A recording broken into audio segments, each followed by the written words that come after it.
Hey, it's Arvid, and this is the Bootstrapped Founder.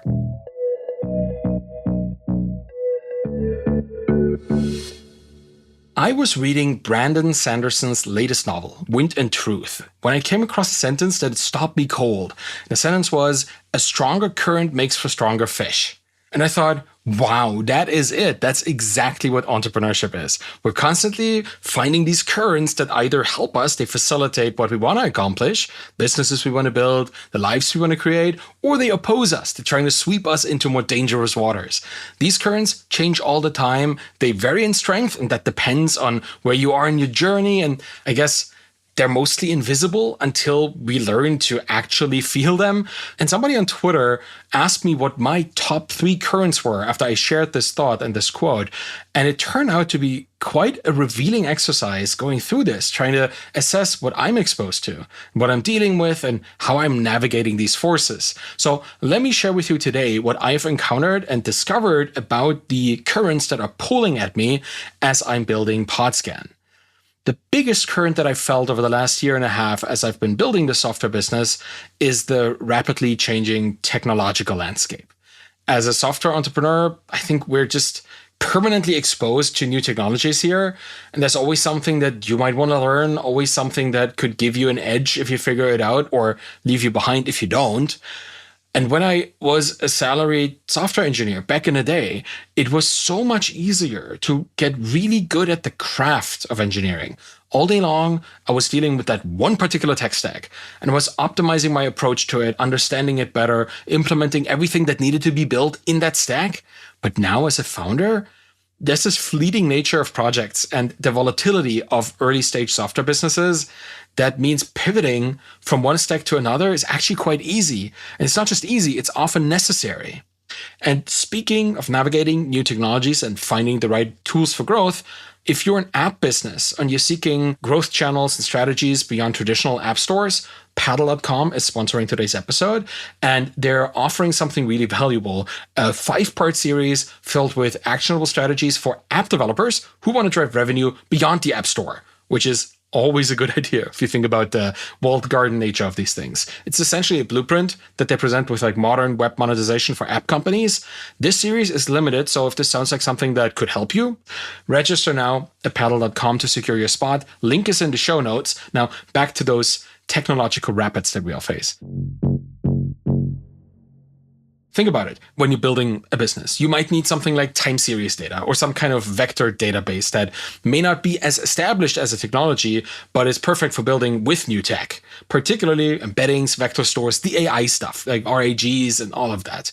You might need to learn a whole new language for communicating with your database and new ways of interacting with data that prior to this, you probably wouldn't have cared about. Like a graph connection between data, you didn't care. You would have just used a regular old database and a regular old approach to building software, but that's not happening anymore. And I think the fact that we are looking at all these other things, that prevents mastery.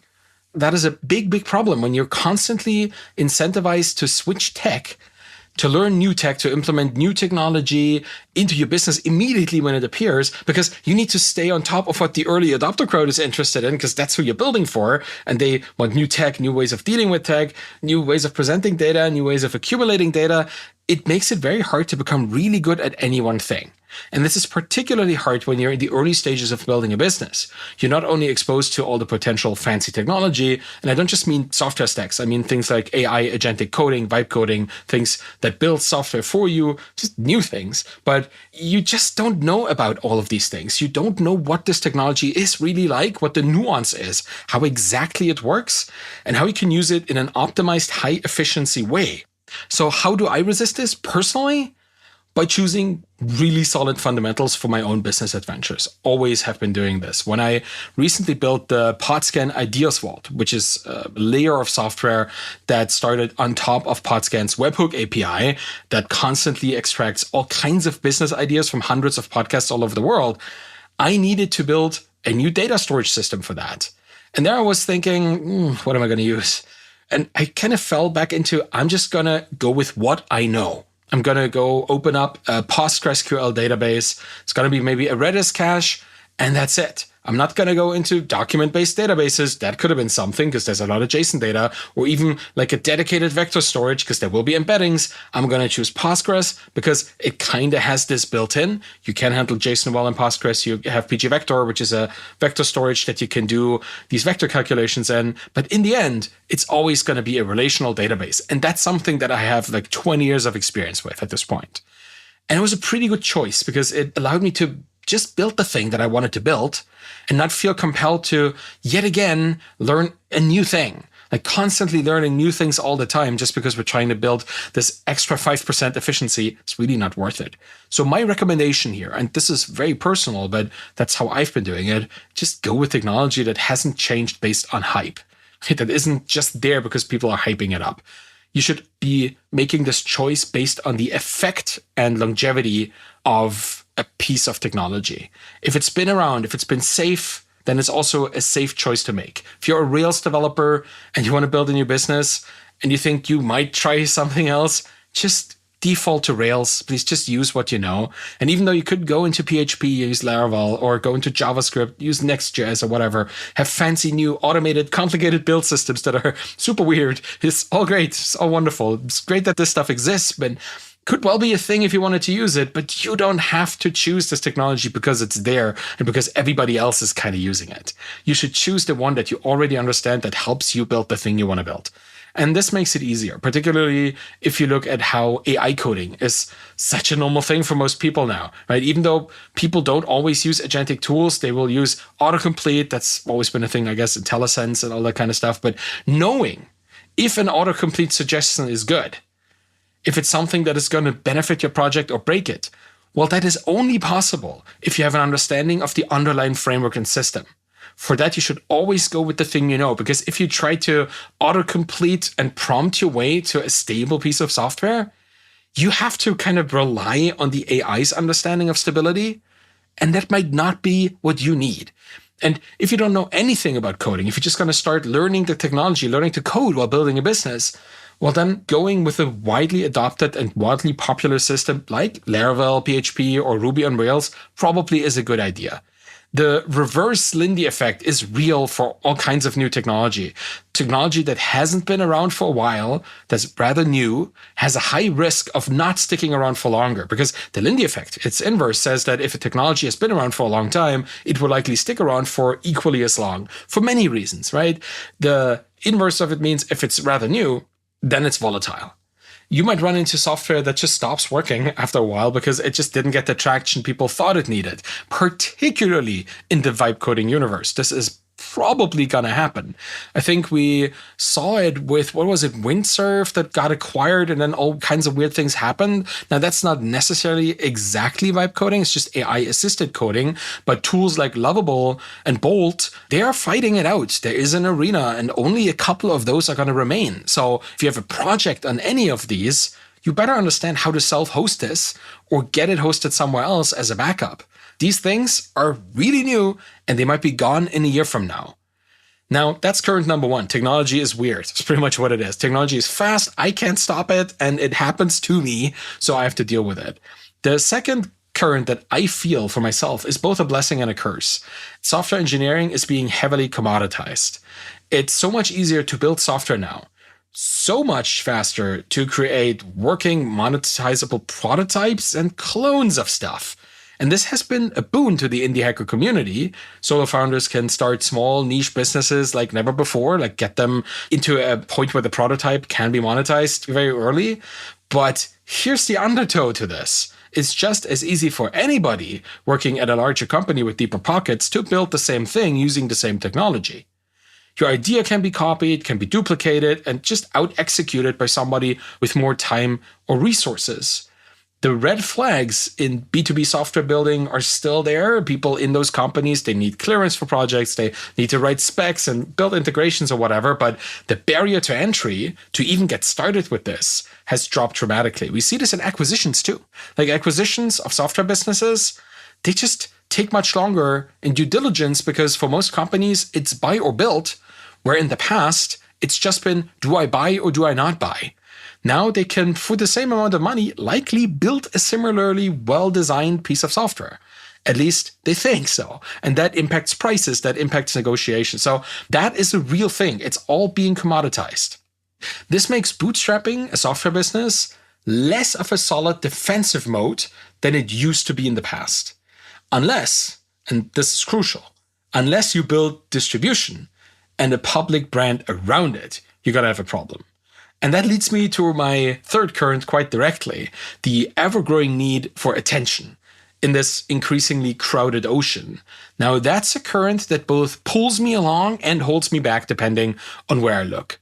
The biggest problem for any founder is distribution at this point, because execution is easy and idea is kind of easy too.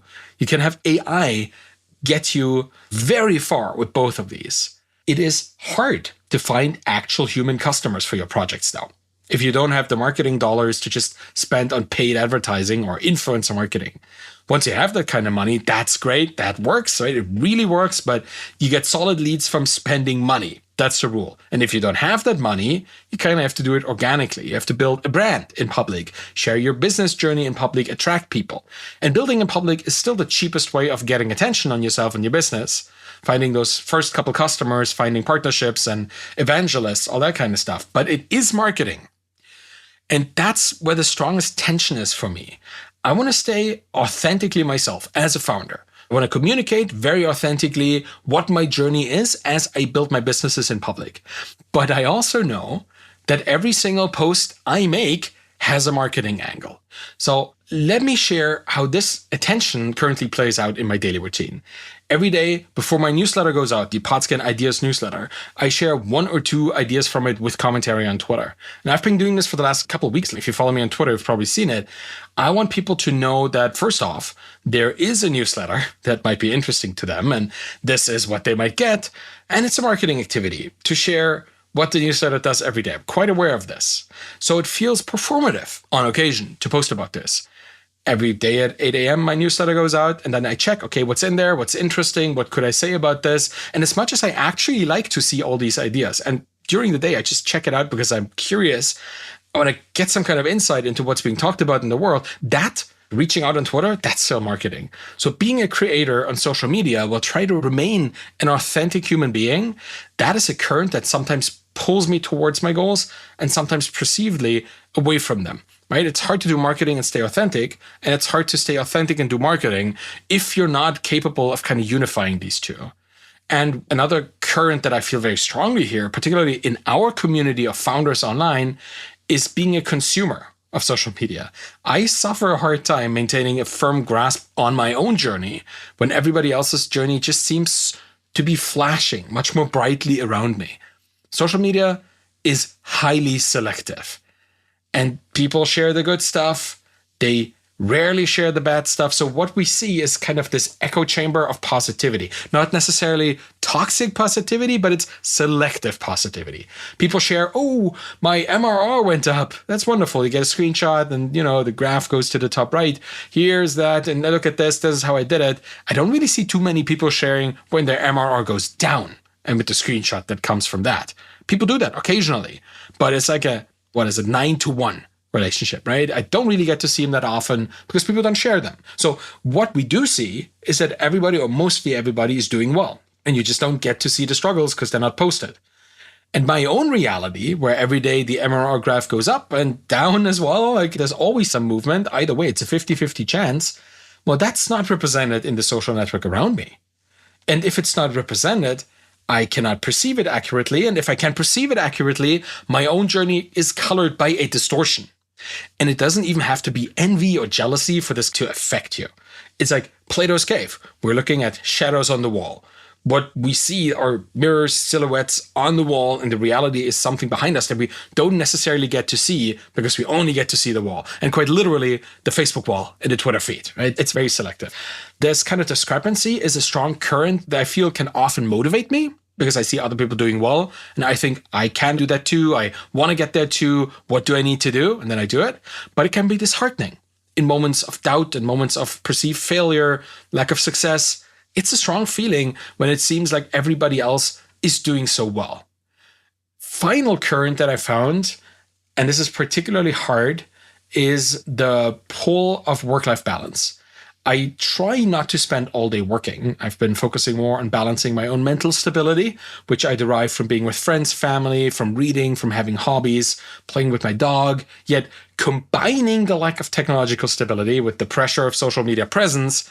Well, that makes me want to go and spend more time to reach my goals and less time away from work, which is also a goal, but one that isn't as directly perceived as like sitting in front of a computer. So when I don't work, there's always a nagging thought, you could be spending time working. Even though it wouldn't be necessarily productive or even helpful, might be distracting, just working for the sake of working. But we all understand now that you don't measure the quality of a software engineer by lines of code that they have written. Right? You measure by features implemented, bugs fixed, efficiency gains, maybe sales made with the product. You don't measure output, you measure impact. Yet there's still this output-centric mindset, and I suffer from this too, this current that says more time working equals better results, or maybe equals a higher chance at better results. It's kind of how we massage it into our brains, even though we know that too much work is actually detrimental. And that's a current that I'm trying to swim against. So it's just hard, right? After 25 years of sitting in front of a computer, it's just so easy to fall into the same routine, check things, try to improve things a little. It's really hard to step outside and not do that. Your currents are probably going to look a little bit different from mine. There might be overlap, and you might have the same ones, but feel pulled in a different direction. You might view these forces maybe more benevolently or more malevolently.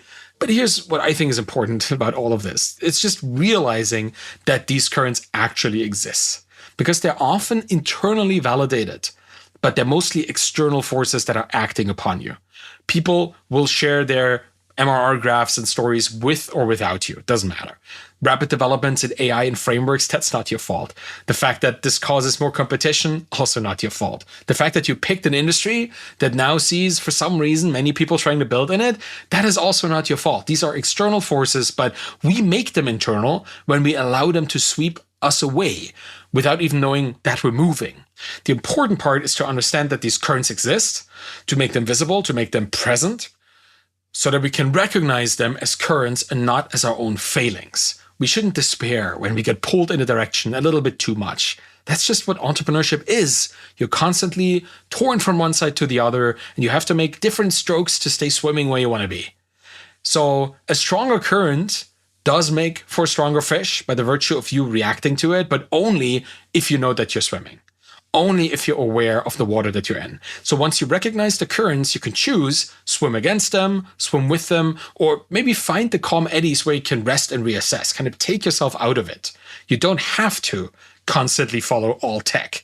You don't have to always try to work more or less. You can just set guidelines and act on them for a bit and just see what happens. The currents will always be there. They change with the tides of technology, market forces, social dynamics, but awareness about them, that's your compass. And deliberate action, that's your stroke, your swim stroke. So take a moment and feel the currents pulling at you, maybe name them to understand them better, then decide how you want to navigate them. Because in the end, you're not just trying to survive these waters, you're trying to get somewhere, right? You're trying to build something meaningful. And knowing the currents is the first step to charting your course. Thanks so much for listening to the Bootstrapped Founder. Find me on Twitter at Arvidkahl, ARVIDKAHL. If you want to know what everyone's saying about your brand on over 3.8 million podcasts, Podscan.fm tracks mentions in near real time with a powerful API that turns podcast conversations into actionable data. And if you're hunting for your next business idea, get them delivered fresh from the podcast world at ideas.podscan.fm, where an AI extracts the best startup opportunities from 500 plus hours of expert conversations every day. Share this with anyone who needs to stay ahead of the conversation. Thanks for listening. Have a wonderful day.